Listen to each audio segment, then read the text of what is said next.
오늘은 죄가 무엇인가 두 번째 시간.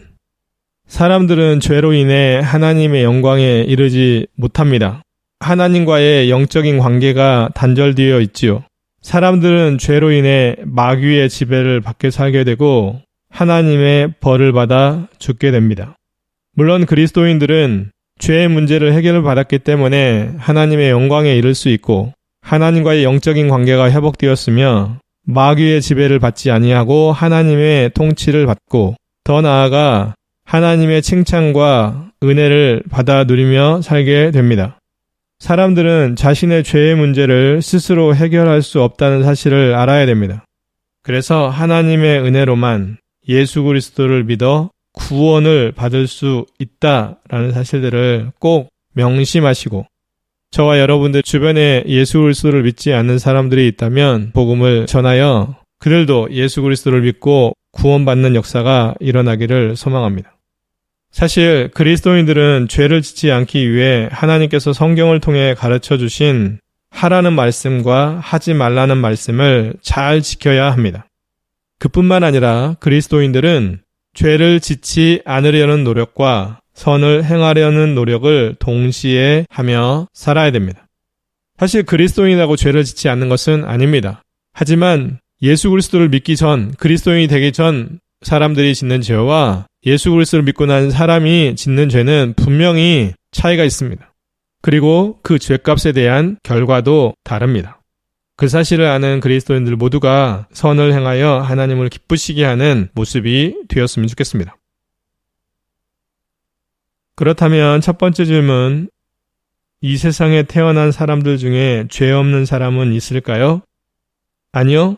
예수 그리스도 외에는 모든 사람들에게 죄가 있습니다. 죄 없는 사람은 이 세상에 단 한 사람도 없습니다. 아담 이후로 이 세상에 태어난 사람들 중에 오직 예수 그리스도만이 죄 없이 태어나 죄를 짓지 않고 사셨고 그 외의 모든 사람들은 죄를 가지고 태어나 죄를 지으며 살았습니다. 그러기에 자신이 죄가 없다고 말하는 사람들은 자신을 속이는 사람들이고 하나님을 거짓말장애로 만드는 사람들이며 하나님께서 주신 진리의 가르침을, 다시 말하면 성경 말씀을 받아들이거나 믿지 않는 사람이라고 할 수 있습니다. 또한 원죄를 가진 사람들의 마음에는 악한 것들이 가득하고 마음에 좋지 않은 것을 쌓았다가 그것을 드러내기에 그리스도인들은 악한 마음을 버리고 하나님의 말씀과 선함을 마음에 쌓으려고 노력해야 됩니다. 그리고 어떤 상황에서도 죄를 짓지 않으려는 노력을 해야 됩니다. 그러기 위해 성경을 배워야 되고 성경 말씀이 기준하는 것이 무엇인지 분명히 알아서 알고도 죄를 짓지 않지만 모르고도 죄를 짓지 않는 우리의 모습이 되었으면 좋겠습니다. 두 번째 질문, 사람들은 자신의 죄의 문제를 스스로 해결할 수 있을까요? 아니요. 사람들은 스스로 자신의 죄의 문제를 해결할 수 없습니다. 좀 더 구체적으로 생각해보면 죄를 지은 사람들은 영적으로 완전히 부패했기 때문에 스스로 자신의 죄의 문제를 해결할 수 없습니다. 오직 예수 그리스도를 통해서 하나님의 은혜로만 죄의 문제를 해결할 수 있는 것이지요. 그리스도인도 마찬가지입니다. 그리스도인들 자신도 죄의 문제가 생기면, 죄를 짓게 되면 스스로 해결받을 수 없습니다. 하나님께 나아가 회개하고 돌이켜야 됩니다. 사람들이 죄를 회개하고 예수 그리스도를 믿어 구원을 받게 되면 원죄, 그리고 스스로 짓는 죄, 더 나아가 성령을 거역하고 모독하는 모든 죄까지 다 용서를 받아 해결됩니다. 사실 예수 그리스도를 믿지 않는 사람들은 자신이 무슨 죄를 짓는지 잘 모릅니다. 아니, 아예 모릅니다. 그리고 어떻게 죄를 해결받는지도 모릅니다. 그러기에 그리스도인들은 이 땅에 살아가는 동안 죄가 무엇인지 모르고 죄를 어떻게 해결받는지도 모르는 그러한 사람들에게 열심히 예수 복음을 전하고 하나님의 말씀을 가르쳐서 그들도 예수 그리스도를 믿고 구원받는 그러한 모습이 되도록 우리 모두는 도와야 할 것입니다. 뿐만 아니라 그리스도인들도 세상에 사는 동안 죄를 지으면 하나님께 책망과 징계를 받습니다. 그러기에 그리스도인들은 죄를 지으면 즉각적으로 반드시 하나님께 회개하고 돌이켜야 되는 것입니다. 세 번째 질문, 이 세상의 죄인들을 향하신 하나님의 계획은 무엇일까요? 아담과 하와가 범죄한 이후로 하나님께서는 그들에게 하나님의 계획 하나를 말씀해 주셨습니다. 그것은 예수 그리스도를 이 세상에 보내어 십자가에서 사람들의 지은 죄를 대신해서 죽게 하심으로 예수 그리스도를 믿는 모든 사람들을 구원받게 하는 것, 다시 말해 영원히 살게 하는 것이 하나님의 계획이셨습니다. 사실 하나님은 사랑이셔서 죄로 죽어가는 인간들을 그냥 내버려 두지 아니하시고 구원 계획을 가지고 계셨습니다. 예수 그리스도를 믿는 사람들을 구원하여 영원한 생명을 주시는 것, 그것이 바로 하나님의 특별한 계획이시죠. 하나님의 구원 계획은 오직 하나님의 사랑으로부터 시작된 것이라고 할 수 있습니다. 사람들 중에는 하나님의 구원 계획은 사람들의 선한 행위로 말미암아 시작되고, 다시 말해 선한 행위를 하면 구원받을 수 있다고 생각하는 사람들도 있고, 그렇게 세워진 종교들이 우리 주변에 많이 있는 불교, 이슬람교, 유교 등등 많은 종교들이 공로를 쌓아야 선한 행위를 해야 구원을 받을 수 있는 것처럼 얘기를 하고 있는 잘못을 범하고 있는 것입니다. 하나님의 구원 계획은 오직 하나님의 사랑으로부터 시작된 것이지 사람들의 선한 행위로부터 시작된 것이 절대 아닙니다.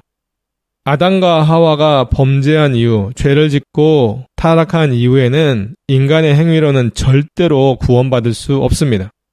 인간이 아무리 선하게 산다고 하더라도 그들이 세상에서 다른 사람들을 돕고 다른 사람들에게 손해보고 다른 사람들을 위해 희생한다 하더라도 예수 그리스도를 믿지 않으면 결단코 구원을 받을 수 없습니다. 그리스도인들은 그 사실을 분명히 아는 사람들입니다. 그러기에 세상 사람들 중에 선을 행하며 살아간다고 인격적으로 너무 존경할 만한 사람이라고 말과 행위의 절제가 잘 된다고 그들을 구원받을 수 있다라고 생각하시면 안 되고 그들까지도 전도의 대상자로 포함하여 하나님의 말씀, 예수 복음 전하며 살아야 되는 것입니다. 네 번째 질문. 하나님께서는 죄인들이 죄값을 치러야만 죄를 용서하시는 이유는 무엇일까요? 하나님께서는 죄를 짓거나 죄와 함께 하실 수 없는 공의로운 분이시기 때문입니다. 또한 하나님께서는 죄를 짓거나 죄와 함께 하실 수 없는 거룩한 분이시기 때문이기도 하시지요. 하나님의 공의는 선을 행하는 사람들에게는 상을 주시고 악을 행하는 사람들에게는 벌을 내리십니다. 하나님의 공의는 모든 사람들에게 항상 공정하게 적용됩니다. 하나님은 공의로우신 분이시기에 그리스도인들도 공의롭게 살아야 되는 것입니다. 사실 그리스도인들의 영적인 수준은 또 영적인 상태는 어떻게 알 수 있냐면 일상생활 속에서 죄를 버리는 노력을 얼마나 하느냐, 선을 얼마나 적극적으로 행하느냐라고 하는 것을 통해서 그들의 영적인 수준과 신앙의 상태를 알 수 있고요. 혹시라도 죄를 짓게 되면 즉각적으로 회개하고 돌이키느냐, 안 그러면 죄 짓는 것을 당연시 여기거나 아니면 죄를 짓고도 한참이 지나서 때로는 하나님께서 벌하시니까 그때서 회개하고 돌이킨다면 그들의 영적인 수준과 영적인 상태는 좋지 않은 것입니다. 다섯 번째 질문. 하나님께서는 그리스도인들에게 죄를 어떻게 대하라고 말씀할까요? 하나님께서 죄를 미워하는 것처럼 그리스도인들도 죄를 미워하고 버릴 뿐만 아니라 계속 죄를 짓지 말라고 말씀하십니다. 사실 하나님께서는 거룩하셔서 죄를 미워하시고 죄를 지으실 수도 없으며 죄와 함께 하실 수도 없으시기에 그리스도인들도 죄를 짓지 않을 뿐만 아니라 죄를 미워하고 거룩한 모습으로 살아가는데 최선을 다해야 됩니다. 사실 그리스도인들 대부분은 선을 행하며 살고 싶어 합니다. 그러나 마귀는 끊임없이 유혹하고 시험하여 그들이 죄를 짓게 합니다. 그러기에 그리스도인들은 마귀에게 시험을 당하거나 유혹에 넘어지지 않게 기도해야 되고 더 나아가 죄는 버리고 선을 적극적으로 행하며 살게 해달라고도 기도해야 됩니다. 그리고 그리스도인들은 죄를 짓지 않기 위해 하나님의 도우심을 구해야 됩니다. 사실 이 세상에 살아가는 사람들 중에 죄를 안 짓고 살아가는 사람은 없습니다. 죄를 안 지키기 위해 노력해도 하나도 안 짓고 살기는 너무너무 어렵습니다. 마귀는 우리보다 훨씬 강한 존재로 적극적으로 우리가 하나님에게서 멀어지기를 원하여 우리에게 시험하고 유혹합니다. 그 시험과 유혹에 넘어지면 우리는 죄를 짓게 되는 것입니다. 또한 그리스도인들은 하나님의 말씀을 알고도 말씀을 무시하고 고의적으로 죄를 지으면 안 됩니다. 그리고 하나님의 말씀을 제대로 몰라서 죄를 짓는 잘못도 범하지 말아야 합니다. 그런 이유들로 그리스도인들 모두는 하나님의 말씀을 열심히 읽고 배우고 실천하는 노력을 해야 합니다. 그렇게 죄는 멀리하고 하나님의 말씀은 잘 지켜 행함으로 하나님 앞에 칭찬받고 더 나아가 하나님 앞에 크게 영광 돌리며 살아가는 우리들 모두가 되었으면 좋겠습니다. 마지막으로 로마서 8장에 보면 예수 그리스도를 믿음으로 구원받은 그리스도인들은 예수 안에 있기에 정죄를 받지 않습니다. 이 정죄는 세상에서 받는 정죄, 세상에서 짓는 죄에 대한 정죄가 아니고요. 영원한 정죄를 받지 않는다라는 말씀입니다. 왜냐하면 생명의 성령의 법으로 인해 죄와 사망의 법에서 해방되었기 때문입니다. 이 말씀을 다르게 정리를 해보면 그리스도인이라도 세상에 사는 동안 죄를 지으면 하나님께 벌을 받습니다. 그러기에 그리스도인들은 죄를 지으면 즉각적으로 회개하고 돌이켜야 됩니다. 그렇지만 예수 그리스도를 믿은 이후에 짓는 모든 죄에 대해서는 예수 그리스도께서 십자가에서 돌아가실 때에 우리의 과거, 현재, 미래의 죄를 다 사해 주셨기 때문에 우리는 영원한 정죄를 받지 않게 되는 것입니다. 만약 우리가 그리스도인으로서 이 세상에 살아가는 동안 죄를 짓는다고 가정해 봅시다. 이 세상에서도 하나님의 벌을 받고 또 죽어서도 영원히 벌을 받는다면 그리스도인의 특권이 무엇이겠습니까?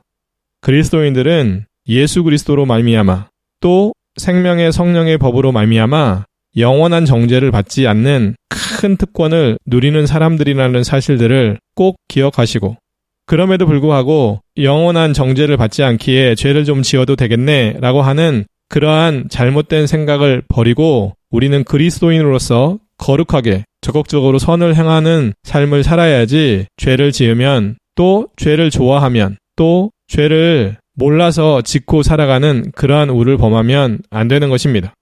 우리는 죄를 멀리해야 됩니다. 어떻게든지 멀리해야 됩니다. 세상 사람들과는 구별된 모습으로 살아내야 됩니다. 그것이 그리스도인들의 삶인 것입니다. 그리스도인들 모두는 하나님의 말씀에 맞게 살아드림으로 죄는 멀리하고 선을 행하며 살아가는 복된 인생이 되었으면 좋겠습니다.